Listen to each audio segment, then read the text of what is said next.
Kansas City Chiefs pull off the victory, get to 5-0 on Monday Night Football. It went from being kind of like sluggish and inevitable to, I think we got something here, to sluggish and inevitable all over again. And I feel like that should be, the T-shirt phrase that every team has, no pain, no gain. That was the first one I ever saw when I was a kid. It's like, what does that mean? No pain, no gain. But sluggish and inevitable. I think that's the Kansas City Chiefs T-shirt slogan for 2024. Good morning, Devin McCourty. He is not sluggish, but he is inevitable, except when he's not available on Tuesdays. But he is here this Tuesday. The one thing about you, it seems like every week now you're going to just create new T-shirt slogans. Like we really got to start a business out of PFT T-shirts. We do. Waking up with Florio and T-shirts. I just thought of that one, too. I just thought of it when I sat down. Not even when I sat down. I'm just thinking, what are two words to describe what we saw last night? How about sluggish and inevitable? Because isn't that how it felt? I mean, it did. And I think, especially the way the game started, you just came into the game thinking, okay, Kansas City's down so many weapons. You have this Saints team that's explosive. They're moving the ball well on a drive. And then Derek Carr gets a little bit of pressure, and he lobs the ball up, and I'm sitting there like, that's a good decision. Throw the ball out of bounds. Oh no, the ball's not going out of bounds. And when you see things like that in a game, even though it doesn't tell the whole game, it just feels like, all right, the Saints are going to make a few more mistakes in this game that make no sense, and all Kansas City is going to do, capitalize on the mistakes and just do what they do. And like you said, you knew this was going to happen. And I know last week we had to pick which team was more likely to lose. And I think you and I both said Kansas City because we didn't know what the Jets could do to Minnesota. And the Jets we didn't know what they were going to do, and they didn't show up. But Kansas City, they continue to just not beat themselves. And that's one of the best ways to not lose football games in the NFL. And one of the points Chris Sims keeps making over and over again, they have morphed into a defensive team. We get so caught up in Patrick Mahomes, what he can do, and Travis Kelce and all the things that go along with him at this stage of his career. But the defense, capable of suffocation. Chris Jones took a while to get going, but once he decided to step up, and he waits for the right moment. He's got a sense of artistry. He's got a sense of flair. When they need him, that's when he accesses a level of disruption that I don't think anybody is capable other than Aaron Donald of sustaining all the time. And when they need it, that's when he does it, and it's effective. And that just helped underscore, as it was, as I was trying to fool myself into thinking the Saints had a chance and we were going to have some great finish and something that would take up the first hour of the program unpacking. Wow, can you believe that? Wow, I can't believe that. Once he kicks it in, once that defense decides to put the clamps on you, that's it. And the thing that sticks out to me is, even though, like Sim says, this has morphed into a defensive team, it's how well they complement each other in these big games. Yes, defensively, they stepped up, start off with an interception, but the way Kansas City, the opening drive, everyone's talking about the Kelce connection. I'm not exactly sure why the Saints decided in this game they would sit back and play zone and force Kansas City to drive the length of the field, making good decisions, because Patrick Mahomes has showed he will do that. He can do that. Yes, he might make a mistake here and there, but their offense is very capable of sustaining long drives, and that's what they did. They just wore down the New Orleans defense. Short throws to Kelce, throws over the middle, throws outside. Then it ended up freeing up Juju Smith-Schuster on plays. Kareem Hunt ran the ball for over 100 yards. It's just the way the Saints defense decided to play. I wasn't sure if that was the best way to approach a Kansas City team that we're sitting here talking about. They lost Rashee Rice. They don't have Pacheco. I thought the way was to get up there and challenge them a little bit, maybe lean a safety over Xavier Worthy to take away his speed, but it was too easy for this Kansas City offense, I thought, all night for them to just say, hey, we don't have to try to make the big play over and over again. When it opens up, we'll do it. When it's not there, if we can throw the ball to Kelsey and get 6, 7, 8 yards every time, we'll gladly do that. And then finding guys like Noah Gray, I thought it was a really masterclass of Patrick Mahomes saying, hey, we're not going to worry about who's not here. We're just going to take advantage of what the defense gives us all night long, and they continue to put pressure on the New Orleans defense. The other thing that impressed me about the Chiefs offense, when they have a bad play, they literally and completely forget about it. They just forget about it. It's like it never happened. They just keep going. Like, because there were some stinkers last night. There was one where Mahomes was kind of falling down and he threw it to a nice big patch of green grass. Yeah. And, and it's like, it's not beautiful from start to finish, but they just forget about it and they move on to the next play or the next drive or the next whatever. They don't get bogged down in their failures. And they understand there will be failures, there will be successes, it will be sluggish, it is inevitable. And the other thing that they're doing to fill the holes that develop on the roster, especially on offense, they just have this friends and family program where they bring guys back, and then the next thing you know, they're stars again. Kareem Hunt, it was 2017 all over again. You were probably having flashbacks to week 1 of 2017 when he was tearing you guys up after. I'm sorry, but I was there. I couldn't believe it. Here comes, who's Kareem Hunt? Oh, there's Kareem Hunt. And of all the teams in the NFL that I thought he would never play for again, and he probably thought this as well, Devin, it's the Kansas City Chiefs, because they cut him in 2018, Thanksgiving weekend. That video surfaced of him kicking the woman in the hotel in Cleveland. He lied to the Chiefs about it. That's why they cut him. He lied to the Chiefs. They said, sorry, we can't have this.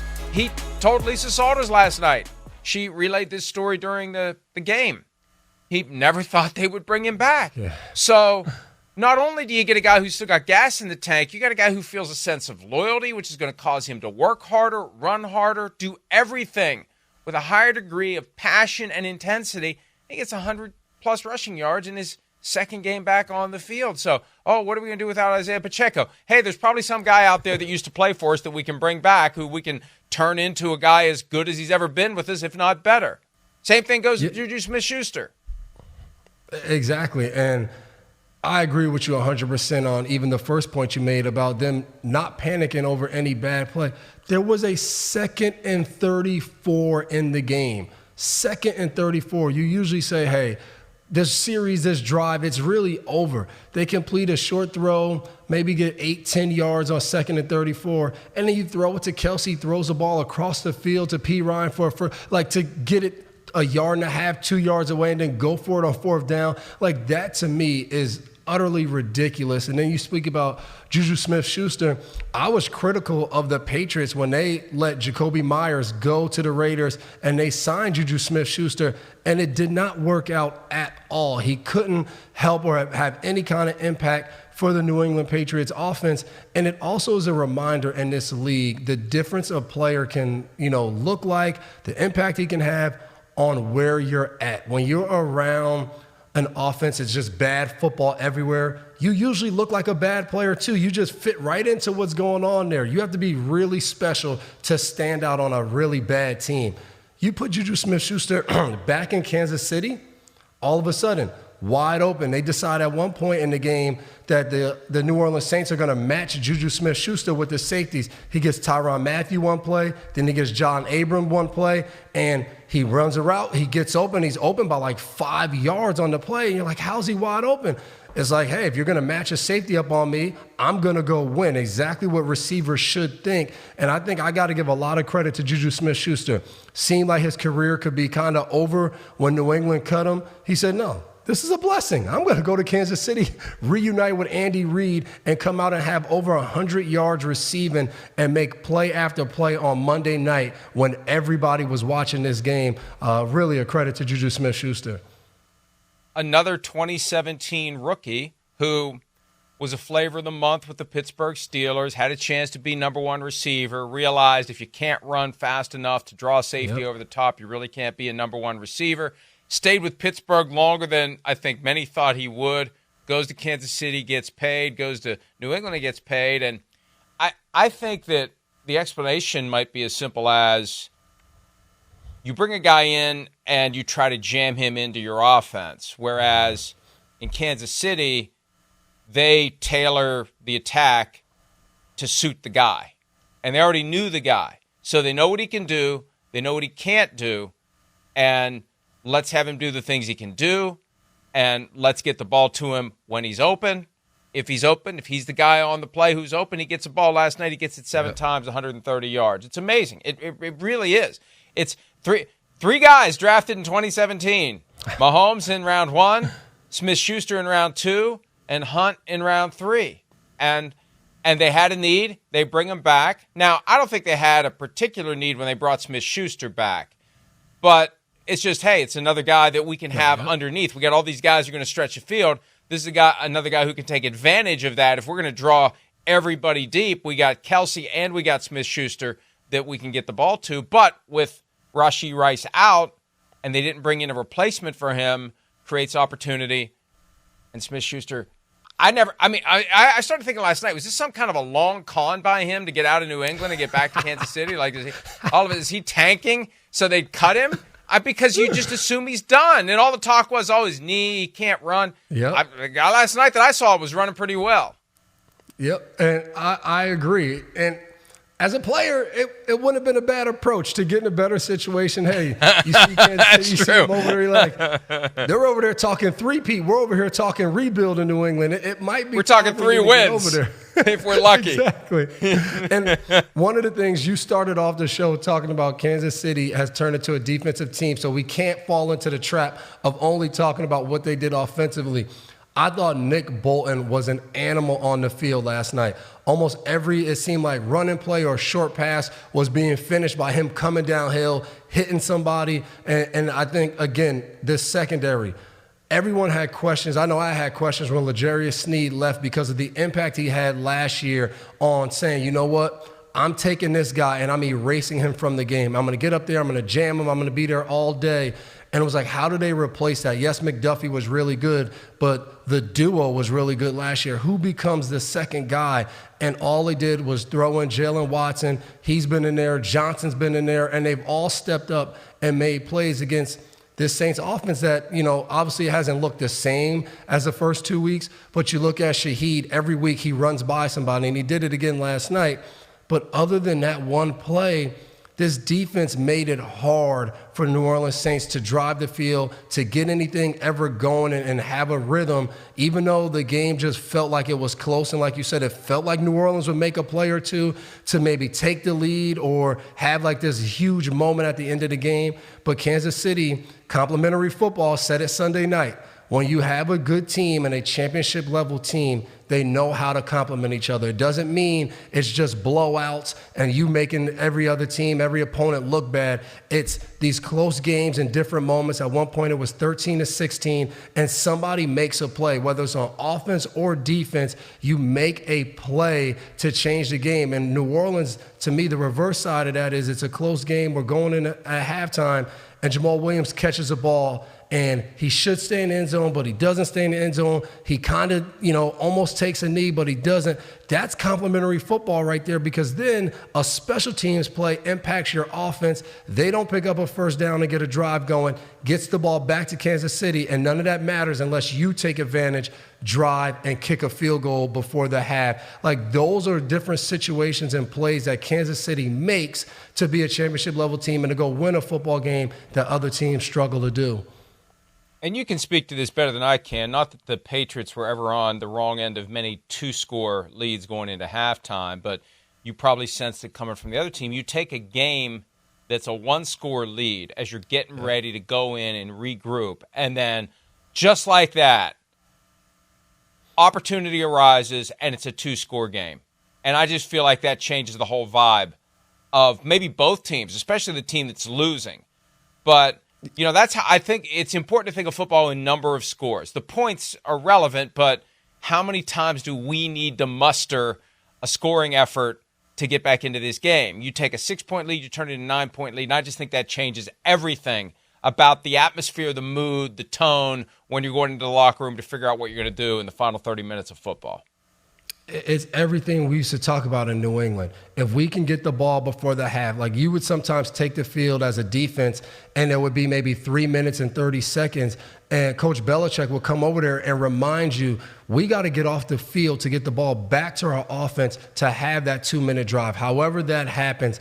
And then offensively, it's drive down, get points, and then when we get the ball back to start the second half, we go and basically end the game because momentum, score, all of that becomes in our favor. And not to go on a tangent, but the time I saw this and it didn't happen was in our Super Bowl against Atlanta, Super Bowl 51, where we're down 21-3, and all we could think about even coming out of the half was, okay, we get a stop, we go score, it stops the bleeding.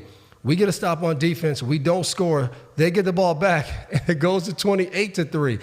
Exactly against what we had talked about all the time in New England, and that almost felt like, what are we going to do now? They just did exactly what we used to talk about doing to teams, but that shows in NFL it doesn't always work out, but everybody watching that game back in 2017 was thinking, well, there goes the game because of how Atlanta took over and took advantage of the second half. But that, to me, was the key. How you can have that first half swing into your second half to really essentially go close out a game.